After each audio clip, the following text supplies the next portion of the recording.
Do you understand? But Edo and Osun are opposition, so they always do that. Do you understand? And in fact, they froze the Jack accounts, the accounts where they receive their monthly allocation, where salaries are being paid from, where pensions are being paid from, and all that. That's the account they froze. And I listened to the spokesperson of the APC, EFCC on channels, no, on Arise, saying that the EFCC has power to unilaterally freeze an account and later go to court. The EFCC has that power only limited to private accounts, not state accounts, because the policy is that public service must not stop under any guise. So an institution of government cannot wake up one day and freeze the accounts of a state government just because they are investigating, right? So that's the situation there. And Adeleke is popular on ground. All these things that they are doing, it's going to be a very dirty, dangerous election on Saturday. But at the end of the day, I think Adeleke will nick it. Don't forget that he's been through this 2 times already. He's familiar with this kind of intimidation and all this kind of stuff. He's familiar with it, and I think they will be better prepared. The only thing is that let's be clear. The first time it happened to him, Buhari was in power. What we have now is Jehoshaphat, Pharaoh, and Rehoboam combination. One is allegiance to Tinubu. It doesn't matter. It's not Tinubu's nephew. The person contesting under APC, they claim is Tinubu's nephew. Tinubu is not even. You see, it's going to be because this person is going to be. I just hope that they can just allow the election to be free and fair, because I see it's going to be very rough. There's a lot of desperation. There's a lot of desperation. Did you just say free fair? You're joking. I said I'm hoping. That's what I said. Remove hope. There's nothing like fair and fair again. There's no hope. Let me tell you the only thing that can happen that I think will favor, like you guys have alluded to the fact that people do like Adeleke on ground. You know, Osun residents actually like him.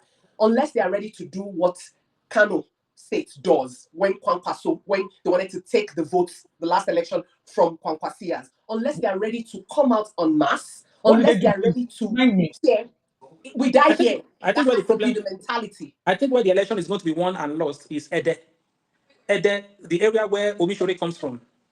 And they have a lot of numbers in those areas. And Omishore is an APC man. Don't forget that the first time they rigged him out, it was that area that issue came. In fact, that election, Adeleke lost by less than 400 votes. That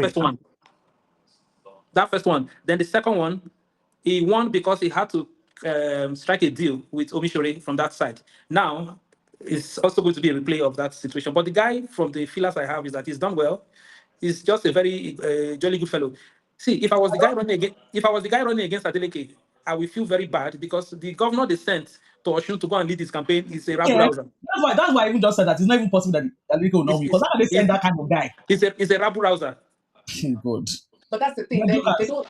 Let me tell you what. I don't think people understand the gravity of how bad Tinubu wants Osun State under APC. You're right. If you say the people, I think that they need a force of people to be able to say they have. Yes, they need. I hope they have. Because when what's his name? Davido came out on I saw him on a podcast where he said he was going to go to the White House and he will go and protest in front of the White House and report Tinubu to Donald Trump. He's just joking. That one. Yes, of course he's joking, but we don't. But that was when that happened. It was the next day they said they vacated the injunction now, and the FCC should unfreeze their accounts. So we don't really know what it is that will really let Tinubu and his guard dogs stand down. We don't really know. But as it stands, I fear that if the Osun State people do not put their foot down, ready to take on every form of violence, intimidation, because APC will bring that. Don't worry. APC is ready to bring killing and maiming to that election on the 15th. If Osun people cannot stand together and fight it tooth and nail, I'm sorry, I don't see Adeleke coming back. I'm sure Adeleke to himself knows what he's up against. So let's. And that's why I'm disappointed in him when he came out and said he already gave Tinubu assurances for 2027. That's the right thing to say. See, Dube, that is the right thing to say publicly. Yes, you're right, just to cover himself. But my point is, if you want to be an opposition, see, let me tell you, government office is not do or die. Listen, you are being naive. See, I'm just saying, my opinion, government office is not do or die. What's the worst that can happen? Look at Fubara. Okay. Look at Fubara. Listen, It's not supposed to be do or die. Exactly, that's what she's trying to say. It's not. That's what I'm saying. It's not do or die. Hold on. Fubara's case is a different case. He was having a fight with his godfather. That's a different case. Adeleke coming publicly to say he's not opposing Tinubu is playing. See, politics is a game. No, he didn't say he's not opposing Tinubu. Those were not his words. He said he has endorsed him. Yes, that's So what what he are we said. saying? Yeah, That's he what said we're it. saying the same thing now. If you endorse somebody, that means you are not opposing him. So don't forget that politics is a game. Adeleke is playing that game of words to secure his seat. When the presidential election comes, it may be a different ball game My problem, altogether. yes, I hear you on that, and you're right. You're right in saying that. But my problem is, even after the endorsement, look at what Osun State has become in the last few days. See, because he said that does not mean that all of a sudden all his adversities will go